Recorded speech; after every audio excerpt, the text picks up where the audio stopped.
তুমি যা ফোন দিয়ে বাজারগুলো গাইতে পারো গাড়ি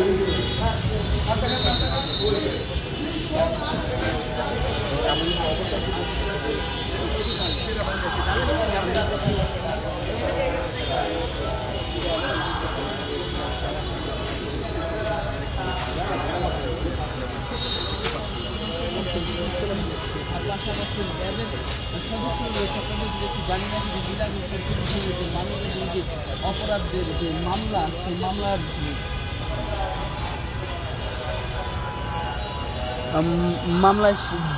মামলার দায় ক্ষমতাচ্যুত প্রধানমন্ত্রী শেখ হাসিনা সহ 3 জনের বিরুদ্ধে এই প্রথম আজ রায় ঘোষণা হবে। আন্তর্জাতিক অপরাধ ট্রাইব্যুনাল 1-এর বিচারপতি গোলাম মুর্তজা মজুমদারের নেতৃত্বে 3 সদস্যের বেঞ্চে কিন্তু এই মামলার রায়ের জন্য ধার্য আছে। বলতে জানিয়ে রাখি যে রয়েছেন এবং তাদের যে ট্রাইব্যুনালের যে ফেসবুক পেজ রয়েছে সেখানে কিন্তু সরাসরি সম্প্রচার করা হবে এবং কি ঢাকার যে বিভিন্ন কেন্দ্র রয়েছে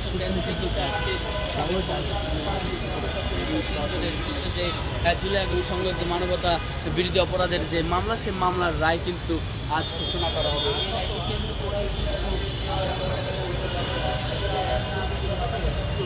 এই সামনে কিন্তু সেনা মোতায়েন করা হয়েছে।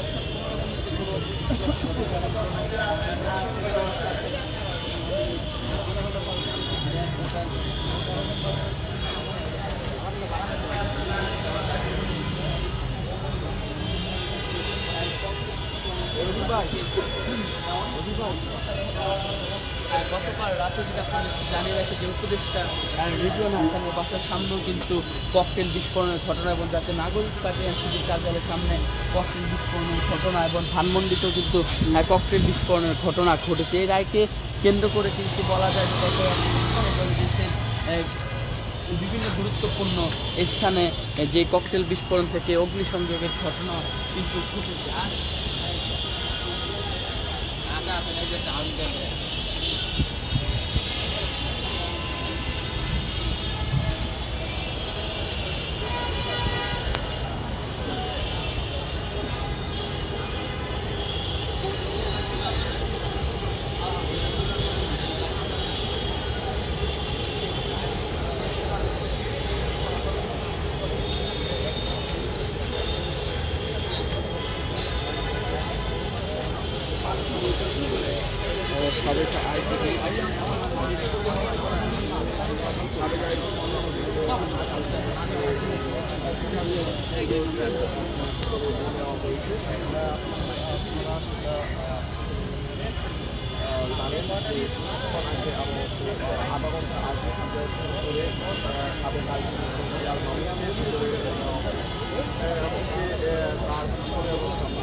সাবেক আপনারা গেলেন তো একসাথে। আরে ড্রাইভারের কাছে খুঁজে পাই না, ফোন দিয়ে আমি ড্রাইভারের কথা বলছি।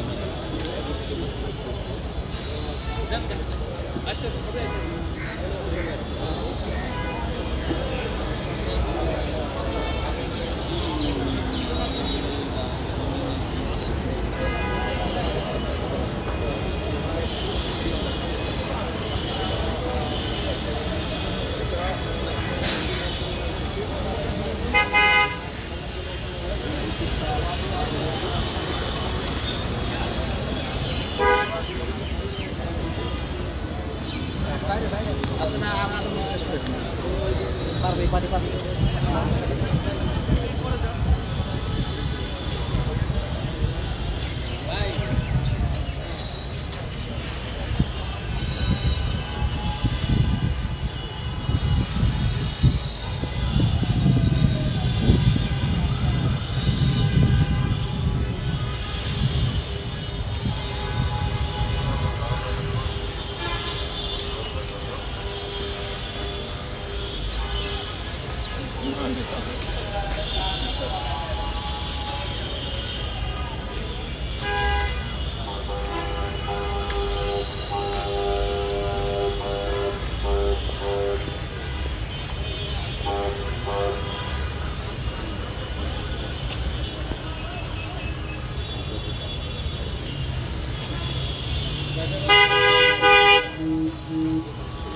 স্বাগত জানাচ্ছি আমাদের সঙ্গে ফেসবুক লাইভে। সঙ্গে রয়েছে আমি মিরাজুল ইসলাম। ঠিক এই মুহূর্তে আন্তর্জাতিক অপরাধ ট্রাইব্যুনালের সামনে সেনা মোতায়েন করা হয়েছে এবং সুপ্রিম কোর্টের গেটের বাইরে আমরা দেখেছি সতর্ক অবস্থায় রয়েছে Bangladesh border guard, BGB, Bangladesh police এবং যে এবিবিএন যে সদস্যরা রয়েছে তাদের কঠোর অবস্থায় কিন্তু আমরা লক্ষ্য করেছি। সেই সাথে পুরো রাজধানী জুড়েই কিন্তু শেখ হাসিনার রায়কে ঘিরে কড়া নিরাপত্তা যে ব্যবস্থা, সেই কড়া নিরাপত্তা ব্যবস্থা কিন্তু আসলে নেওয়া হয়েছে। দর্শক জানিয়ে রাখি, 24 জুলাই আগস্টে ছাত্র জনতার গণঅভ্যুত্থানে সংগঠিত মানবতা বিরোধী অপরাধের মামলায় ক্ষমতাচ্যুত প্রধানমন্ত্রী শেখ হাসিনা সহ 3 জনের ব্যাপারে আন্তর্জাতিক অপরাধ ট্রাইব্যুনাল 1 আজকে রায় ঘোষণা করা হবে। আন্তর্জাতিক অপরাধ ট্রাইব্যুনালের প্রসিকিউটর গাজী MH তামিম তিনি সাংবাদিকদের জানিয়েছেন যে আজকে ট্রাইব্যুনাল 1-এ বেলা 11টায় বসবে এবং আন্তর্জাতিক অপরাধ ট্রাইব্যুনালের যে রায়, সেই রায় ঘোষণা করা হবে। বাংলাদেশ টেলিভিশন সহ অন্যান্য যে টেলিভিশনগুলো রয়েছে চাইলে তারাও সরাসরি সম্প্রচার করতে পারে। তবে গোটা বিশ্বের মানুষের কাছে তুলে ধরার জন্যই কিন্তু আজকের এই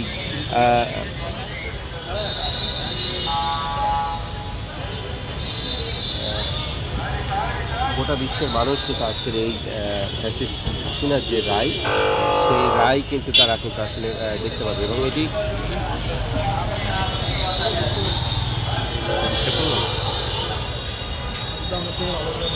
এই রায় কিন্তু আসলে সরাসরি সারা পৃথিবীতে আসলে দেখানোর ব্যবস্থা করা হয়েছে।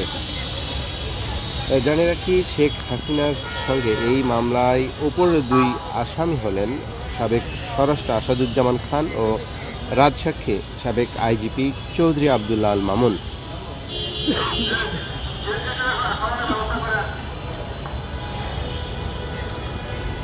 দর্শক জানিয়ে রাখি, প্রসিকিউটর গাজী MH তামিম তিনি সাংবাদিকদের জানিয়েছিলেন যে আজকের এই মামলার রায় ঘোষণার দিন ধার্য হয়ে রয়েছে এবং তারা কিন্তু আশা করছেন আসামিদের অপরাধ সন্দেহাতীতভাবে যে প্রমাণ করতে পেরেছেন এবং তারা কিন্তু আসলে সর্বোচ্চ যে শাস্তি, সেই শাস্তি কিন্তু আসলে তারা কিন্তু চেয়েছেন।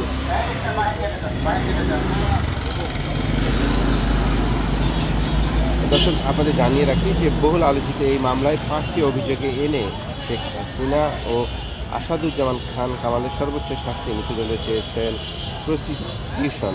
অন্যদিকে আসামিদের নির্দোষ দাবি করে খালাস চেয়েছেন তাদের পক্ষে রাষ্ট্রনিযুক্ত আইনজীবী। এছাড়া রাজশাহী সাবেক আইজিপি চৌধুরী আবদুল্লাহ আল মামুন খালাস চেয়েছেন তার আইনজীবী। এই মামলায় প্রসিকিউশনের পক্ষে chief prosecutor Mohammad Tajul Islam, prosecutor Mizanul Islam ও গাজী SH তামিম শুনানি করবেন। এছাড়া শুনানিতে প্রসিকিউটর BN সুলতান মাহমুদ, শাইখ মাহাদি, আব্দুল সত্তার পালোয়ান সহ অন্যান্য প্রতিপক্ষ উপস্থিত গতকাল ছিলেন। আপনাদের জানিয়ে রাখি যে পলাতক শেখ হাসিনাও আসাদুজ্জামান খানের পক্ষে শুনানি করেন রাষ্ট্রনিযুক্ত আইনজীবী মোহাম্মদ আমির হোসেন এবং রাজশাহী চৌধুরী আবদুল্লাহ আল মামুনের পক্ষে শুনানি করেন আইনজীবী জাহিদ বিন আমজাদ।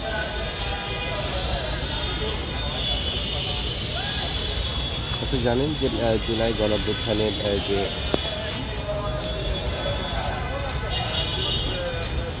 ফ্যাসিস্ট হাসিনা যে অত্যাচার করেছে, প্রায় 2000-এর অধিক ছাত্র জনতাকে হত্যার যে নির্দেশ দিয়েছিল, তার সেই ঐতিহাসিক মামলার সাক্ষ্য গণঅভ্যুত্থানের প্রথম শহীদ আবু সাঈদের বাবা সহ স্বজন হারা যারা রয়েছেন পরিবারের অনেকেই তারা কিন্তু সাক্ষ্য দিয়েছেন। এছাড়া উইটনেস হিসাবে সাক্ষ্য দেন জাতীয় নাগরিক পার্টির আহ্বায়ক ও জুলাই আন্দোলনের নেতৃত্ব দানকারী নাহিদ ইসলাম এবং দৈনিক আমার দেশ পত্রিকার সম্পাদক ডক্টর মাহমুদুর রহমান। মোট 54 জন সাক্ষী এই মামলায় সাক্ষ্য দিয়েছেন। মানবতাবিরোধী অপরাধের এই মামলায় শেখ হাসিনা, আসাদুজ্জামান খান কামাল ও আব্দুল মামুনের বিরুদ্ধে গত 10 জুলাই অভিযোগ গঠন করে বিচার শুরুর আদেশ দেন আন্তর্জাতিক অপরাধ ট্রাইব্যুনাল। এক পর্যায়ে দোষ স্বীকার করে ঘটনার সত্যতা উদ্ঘাটনে রাজসাক্ষী হন সাবেক আইজিপি চৌধুরী আব্দুল মামুন। 2024 সালের জুলাই আগস্টে ছাত্র জনতার গণ অভ্যুত্থান দমনে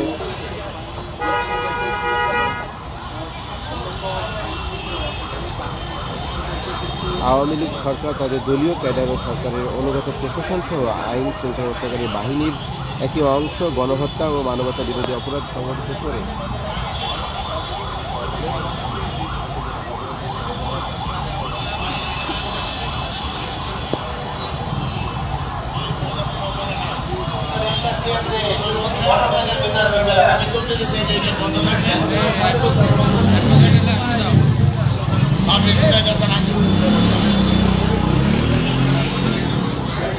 স্টাফের আছেন তার দৃশ্যমান রাখেন, স্টাফের আছেন তার দৃশ্যমান রাখেন।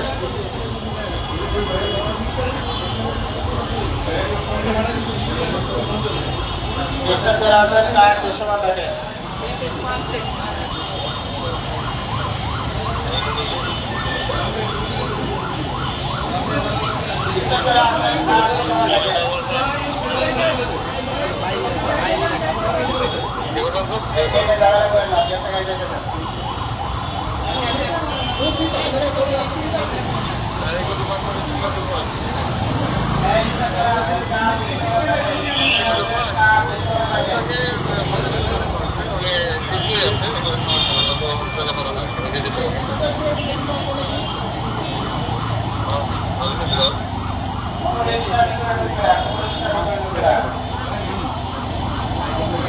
মোটরসাইকেল বাইরে নিতে যান, মোটরসাইকেল বাইরে নিতে যান।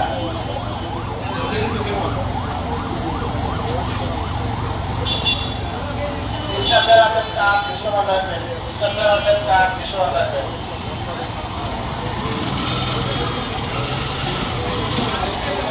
মোটরসাইকেল বাইরে নিতে যান, মোটরসাইকেল বাইরে নিতে যান। রেশা দিয়ে যে মোটরসাইকেল ভিতরে ঢুকে না।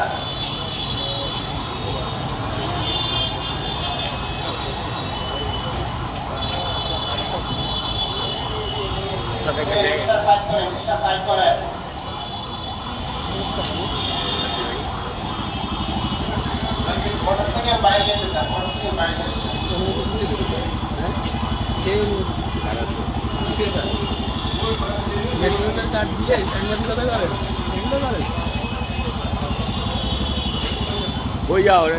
ভিতরে ঢুকবে না।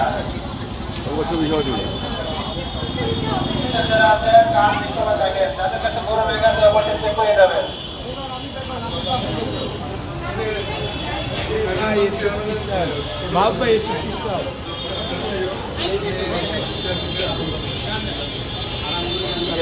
যারা আছেন তার দৃশ্যমান থাকেন, অবশ্যই বড় ব্যাগ চেক করে যাবেন।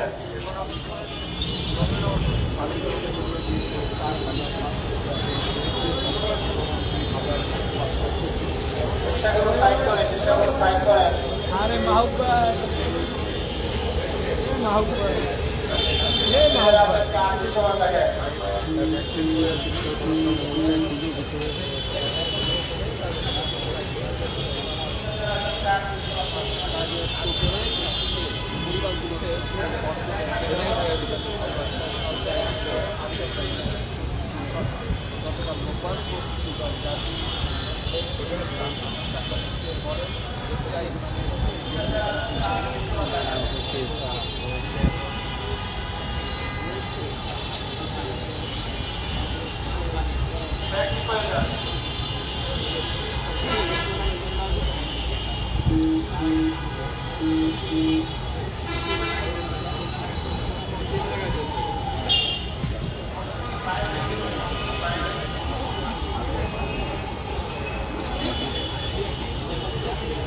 ভাই নিজে প্রজেক্টর